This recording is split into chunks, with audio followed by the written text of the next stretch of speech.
पैसा दिल ते वठो ऐं थोड़ा ॾींहं बीहो, जल्दी करे न वठिजो। जीअं जीअं इलेक्शन वेझी ईंदी वेंदी रेट वधंदो वेंदो।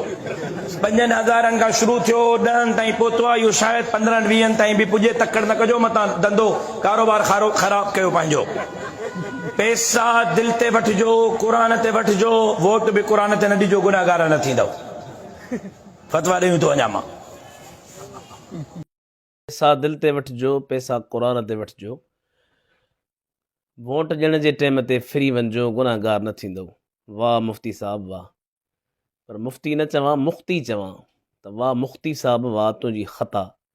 अलाए कहिड़े मदरसे में तूं इफ़्ता जो कोर्स पढ़ियो आहे, तख़सुस फिल फ़िक़्ह अलाए किथे तो कयो, जो अहिड़ी फ़तवा ॾींदे बिल्कुलु तोखे शर्म कोन आयो। छा दीन पंहिंजे मञींदड़नि खे कूड़ खां न रोकियो आहे? क़ौलन बि कूड़ मना आहे त फ़ेलन बि कूड़ मना आहे।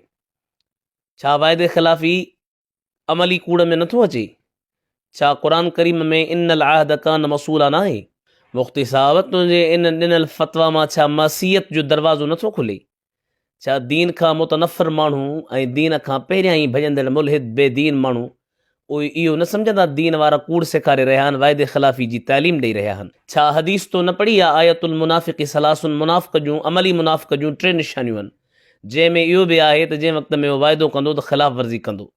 तुंहिंजे इन ग़लति ॾिनल फ़तवा, जेके फ़तवा त चई नथो सघिजे, बल्कि मुफ़्ती साहब तुंहिंजी इन ख़ता जे मथां मां इहो ई चई सघां थो त ख़ुदा जब दीन लेता है हमाकत आ ही जाती है। ऐं अवामुन्नास खे गुज़ारिश आहे त दीन अहिड़नि खां न सिखो, दीन उन्हनि खां सिखो जिन में थोरो घणो त अलाह जो ख़ौफ़ हुजे, जेके माण्हुनि खे मसीहत जे दरवाज़े खोलण जे तरफ़ न, बल्कि अलाह जल जलालू जा फ़रमान, वाइदे खे पालण, कूड़ खां बचण, बुराईअ खां बचण, दुनिया जी मोहबत पंहिंजे दिलि में घटि पैदा करणु सेखारीनि।